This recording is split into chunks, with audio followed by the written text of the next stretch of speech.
Hello everyone, this is Jonathan Deep with the Deep Dive, and have you heard the good word? Apparently, the next Tom Holland Spider-Man film was rumored to have Jamie Foxx reprising his role as the villain Electro. If you don't remember, Electro was last seen in the cinematic turd burger that was The Amazing Spider-Man 2, which was the failed Andrew Garfield Spider-Man sequel that caused the first reboot of Spider-Man to be scrapped. This dumpster fire led to an unfolding of a sequence of events that eventually led to the reboot of Spider-Man into the Marvel Cinematic Universe. After two successful solo movies, of course there has to be a third film, but ever since the rumors and eventual confirmation that Fox would be returning as Electro, a buzz started circulating about a live-action multiverse narrative where all three live-action iterations of Spider-Man will return to the silver screen. And obviously, social media and comic book fans lost their collective minds and control of their own bowel movements. This created the perfect opportunity for fans of any of the Spider-Man films to come together for a possible cinematic event this side of the Avengers in terms of epic possibilities that this can have. This is the hot topic right now, as it is now about 95% confirmed according to multiple online sources that Tobey Maguire and Andrew Garfield are set to return as their versions of Spider-Man. So it's only reasonable that leading up to this crazy-ass news that I rank every single live-action Spider-Man film leading up to it. Now, I would include Spider-Man Into the Spider-Verse, but after much consideration, it's hard to compare the animated version to the live-action films, especially given that the upcoming Tom Holland Spider-Man film won't include the animated version as far as we know. There's no doubt that the voice acting performances were great in the animation, but part of the analysis of ranking the live-action Spider films to me depended on the physical performances themselves. Into the Spider-Verse is a fun and gorgeously animated feature film though, so please check it out if you're a fan of animation and Spider-Man. So, strap on your onesie and tear ducts, people, because we are deep diving into the live-action Spider-Man films from worst to best. A Spider-Man does whatever a spider can, spins a web. It's pretty obvious that The Amazing Spider-Man 2 is one of the worst comic book films ever made. I remember being about 16, 17 years old when it first came out and liking it for the first time that I saw it in theaters, and, you know, I thought the action was good, I thought the performances were solid, and the ending was pretty emotional. But then, I grew up. I became what we call an intellectual. Just kidding, I'm still an idiot. And I watched it again and again and again, and boy, was I ever wrong into thinking positively about this movie. What changed? Well, there's so much wrong on every single level with this film, so where do I even begin? It was obviously a film that had a rushed production schedule due to the financial success of the first rebooted film, so a script was probably rushed to be completed in the span of 2 years so Sony could just bank in on the only thing that made them a shit ton of money. What do we get? Well, we get a rushed script, we get multiple, bloated storylines, way too many characters, some awful performances mixed in there throughout the entire cast, and a thoroughly emotionally manipulative movie from beginning to end. One of the more annoying aspects of this film that's constantly shoved down our throats is the forced improvised romance between Peter Parker and Gwen Stacy. Now, there is an interesting backstory to this, kinda. At the time, Andrew Garfield and Emma Stone were an actual couple, so they just let the cameras roll whenever there were extended scenes of dialogue between them, but it's not done in a way that's charming, it's just kind of annoying.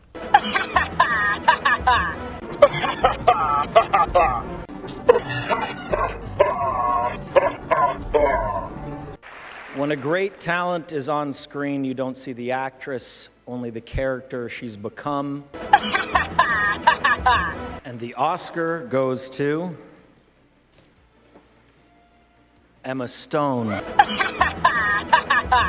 It's supposed to feel authentic, but it drags for way too long and doesn't mesh well with any of the following or preceding scenes. It's also lazy screenwriting in the sense that it took 3 people to write the screenplay for this god-awful piece of crap, and they couldn't even write good enough dialogue to develop a believable relationship. Every scene that follows one another is just edited and stitched together in such a strange way, it almost feels like the film doesn't know how to tonally equal itself out. And speaking of the narrative, it is all over the place. There are way too many characters in this movie to start off with. It's one thing if the characters or performances are actually interesting, but they're all written so lazily with so many plot holes that the lackluster Batman and Robin-esque type acting brings it down even further into the depths of hell. This is not him, Spider! Dane DeHaan as Harry Osborn is god-awful. I can't buy for a second that his character and Peter Parker have been friends since high school, especially given the fact that we never see them spend any screen time together, nor is Harry even mentioned in the first movie. His story revolves around how he's gonna die from this disease that's not even explained all that much that runs in the family, but it does give you green patches, hence Green Goblin, you get it? And he wants Spider-Man's blood. I can't give you my blood. I'm convinced at this point that Dane DeHaan is cinema poison. He's always playing the same quiet emo guy with bursts of awkward anger. It's not sellable to me that one day this character is going to become the Green Goblin. Come on, everybody wants my money. I thought that's what you do is you save people's lives. I do not have time. You're a fraud, Spider-Man. And even when he is the Green Goblin, he just looks like a crackhead surfer you'd find anywhere in Long Beach. I haven't even begun to describe how Jamie Foxx's performance as Max Dillon and Electro is. Now, the design and voice for Electro, it's pretty badass. I'll give it that. But Jesus Christ, what the hell is the character of Max Dillon? He's just a fanboy of Spider-Man, to the point of obsessive delusion, and when he gets into the accident that turns him into Electro, he decides that Spider-Man must die because Spider-Man forgot his real name from an earlier encounter. And the reason for hating Spider-Man?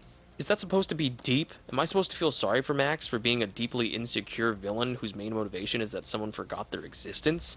I can't even buy Spider-Man as a superhero in this movie anyway, because he's constantly causing civil damage and spends more time flirting with Gwen Stacy than doing anything responsible. And that may be my biggest issue with this film and this rebooted series in general, is besides everything else that's god-awful about it, it just seems like in the span of 2 years, this film or this entire series couldn't figure out or completely have a sense of what they wanted Peter Parker to be or how they wanted him to be depicted. And it's excruciatingly boring and uninteresting to watch. And at some points, it doesn't even feel like Andrew Garfield's trying to play Peter Parker. It's almost like he's playing Eduardo Saverin from The Social Network as Peter Parker, if that makes sense. This is a pathetic cash cow attempt at Sony trying to hang on to something for dear life, and they couldn't even try to make one decent movie to hold on to that property. They just made an overlong, goofy mess that left me feeling empty.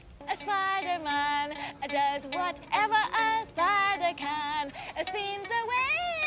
The Amazing Spider-Man. As you can tell, I'm probably not the biggest fan of the rebooted Spider-Man series, and part of this is because I grew up with the Tobey Maguire Spider-Man movies, so there is a little bit of bias there, but what those movies did right to what these new Spider-Mans failed to do was trying to create a well-balanced story with a good atmosphere and good performances, whether they were dramatic or over the top. They knew how to make it serious, but then not so serious at the same time. The reboot, however, really wanted to go dark and moodier, and this is probably most likely due to the success of films like The Dark Knight, which took a comic book material and elevated it to a sense of more grittiness and realism. The Amazing Spider-Man tries to go all in on this dark version concept without really having us care about any of the characters of the world building that it's introducing. But then again, it tries to create events that we've already seen from the Sam Raimi trilogy, only they do it at a much inferior style. So there's not much impact when we see, spoilers, Uncle Ben die again. I mean, look at the circumstances of the situation. In the Sam Raimi Spider-Man, we never actually see Uncle Ben get shot, so it's left to us to imagine what happened to him and what led to him being killed. But in this film, we see Uncle Ben being a dumbass.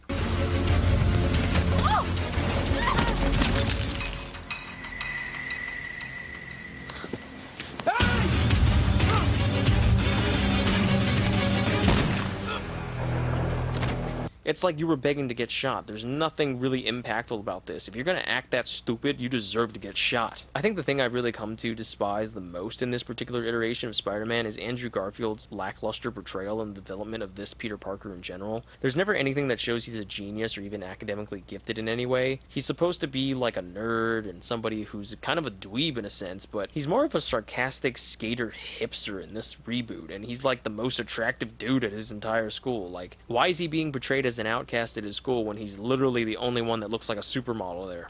He's not really an underdog or someone we really care to root for. He's just a moody, boring protagonist. But every so often, Garfield just has to have that outburst of energy or emotion in every movie to show you that he can act. If you don't know what I'm talking about, then see for yourself. How dare I? How dare you?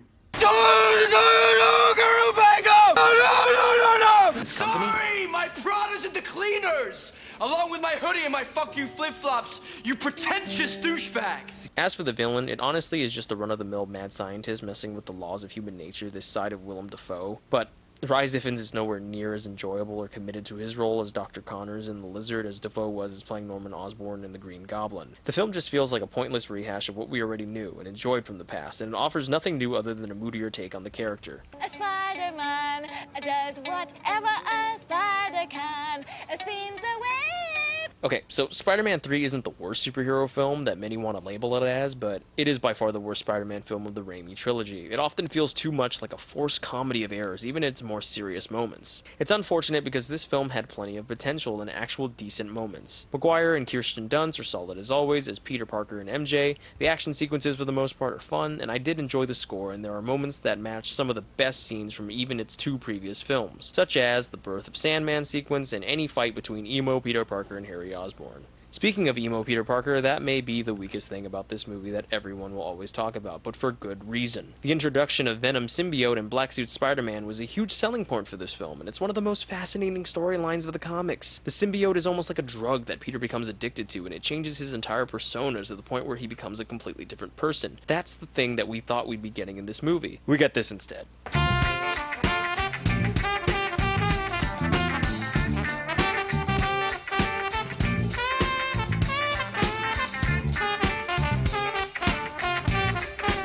Honestly, if it wasn't for the decision to make Dark Spider-Man even more goofy than Peter already was in the previous 2 films, this movie could have done a lot better, and it could have had more focus. And I feel like people honestly wouldn't crap on Maguire's performance as much. But because they went with this decision, it derails the entire movie. It becomes a failed subplot to the other subplots that make up the same parts of the empty and half-ass holes. It can't decide who the main villain of the film is either, and when it finally comes to that decision as the movie ends, it's convoluted and it's lazy and rushed as hell. And the decision to cast Topher Grace as Eddie Brock is one of the worst casting decisions of all time. And Venom, for being a villain that was built up in terms of the marketing and the ploy to get people to watch this movie, was barely in it. Spider-Man 3 is a huge disappointment, especially given the fact that it followed 2 very good films. And, oh yeah, of all the Spider-Man films that detailed the toxic relationship between MJ and Peter, this one was the most annoying. It's honestly just them complaining to each other back and forth to the point where you just ask yourself, why are they even still together anymore? A Spider-Man does whatever a spider can,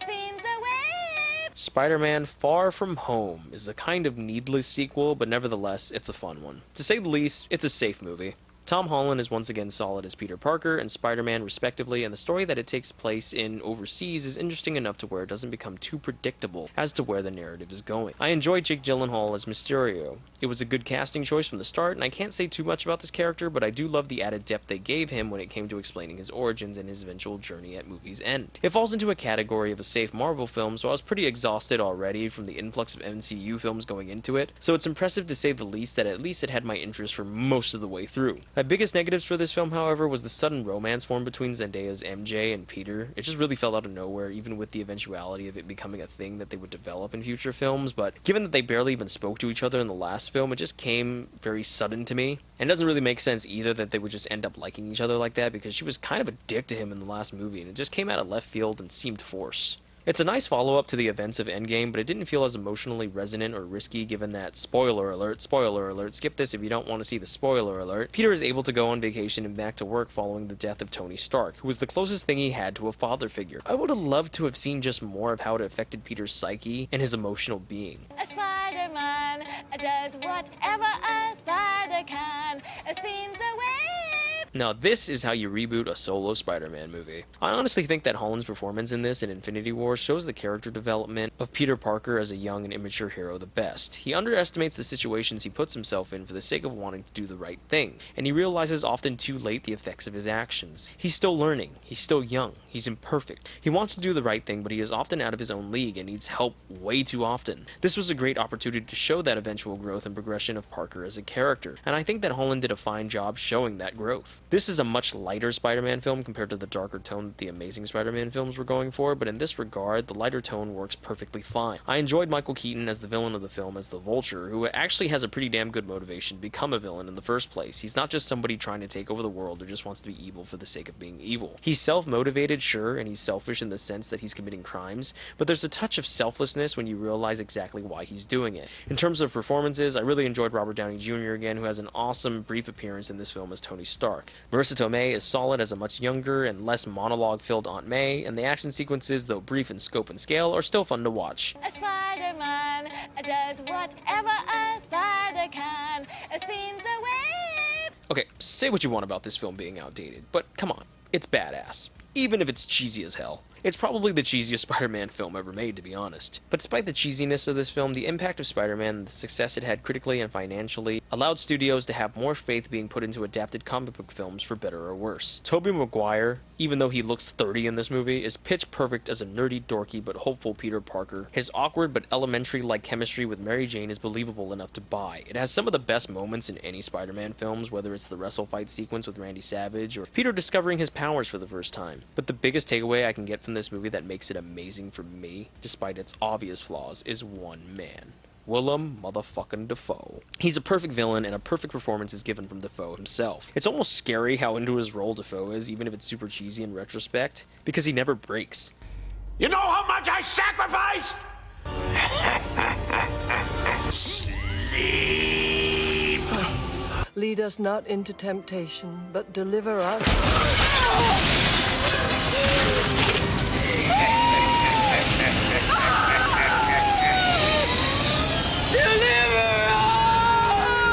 Finish it! A Spider-Man does whatever a spider can.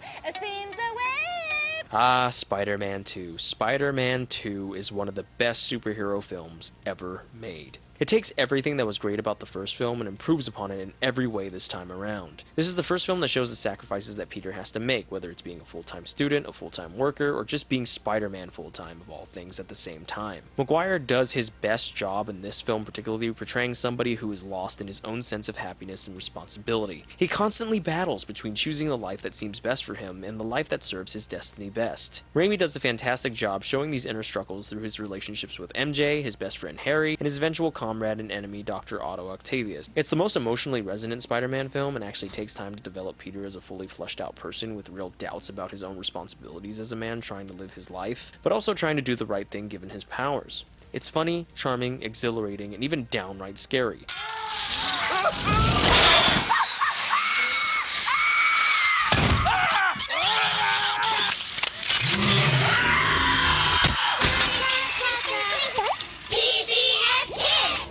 This is a perfect Spider-Man film that balances the fun and the goofy with the dramatic and intense. It's also the most emotionally fulfilling of any of the Spider-Man films, and that is not only a sign of a great superhero film, that's just a sign of a great film in general. So that has been my list, guys. Do you agree? Do you disagree? And I want to know your thoughts. What's your favorite Spider-Man movie? Who's your favorite Spider-Man? Comment below and let me know. For more content, please like, share, subscribe, share with everybody. Thank you all for tuning in for today's deep dive episode. I'll see you all next time. Avenge me! No!